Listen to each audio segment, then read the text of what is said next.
કચ્છ વિસ્તારમાં છેલ્લા ઘણા દિવસોથી અનુભવાતા ભૂકંપીય ઝટકાઓ અંગે નિષ્ણાંતોએ ફરી ચેતવણી આપી છે। કચ્છ ઝોન 5માં આવતું હોવાથી અહીં નિયમિત રીતે ભૂકંપીય પ્રવૃત્તિ જોવા મળે છે અને ભૂતકાળની જેમ ભવિષ્યમાં પણ મોટા ભૂકંપ આવવાની શક્યતા નકારી શકાય નહીં। કચ્છ યુનિવર્સિટીના જીઓલોજી વિભાગના વડા પ્રોફેસર ડૉક્ટર ગૌરવ ચૌહાણે ચંચળ ન્યૂઝ સાથેની વાતચીતમાં જણાવ્યું હતું કે વિસ્તારમાં હાલ અનુભવાતા આફ્ટરશોક્સ અને લાંબા સમય સુધી ચાલુ રહી શકે છે। કચ્છના ભૂગર્ભીય બંધારણમાં મોટી ફોલ્ટ લાઇન હોવાના કારણે ભૂકંપ પ્રવૃત્તિ સ્વાભાવિક રીતે વધુ છે।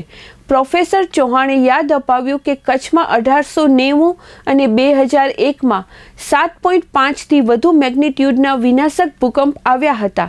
આવા મોટા ભૂકંપ સામાન્ય રીતે 150થી 200 વર્ષના અંતરે આવતા હોવાથી ભૂકંપ જોખમ હંમેશા યથાવત રહે છે। તેમણે જણાવ્યું કે મોટા ભૂકંપ વચ્ચેના સમયમાં નાના ભૂકંપો, ઝટકાઓ અને આફ્ટરશોક્સ થતા રહેવું કુદરતી પ્રક્રિયા છે।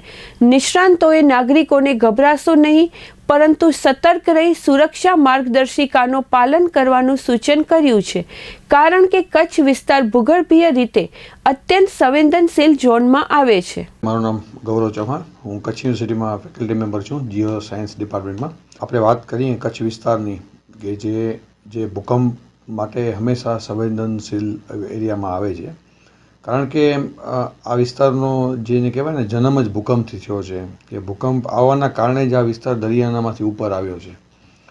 છેલ્લા 200 વર્ષની વાત કરીએ તો 200 વર્ષમાં આ વિસ્તારે 6થી વધારે મોટા ભૂકંપ જોયા છે, જેની અંદર 1819 છે કે 1956 છે, પછી 1971 છે, બરાબર, એવા બધા ભૂકંપ અને 2001નો જે બહુ વિનાશક ભૂકંપ આપણે જોયો।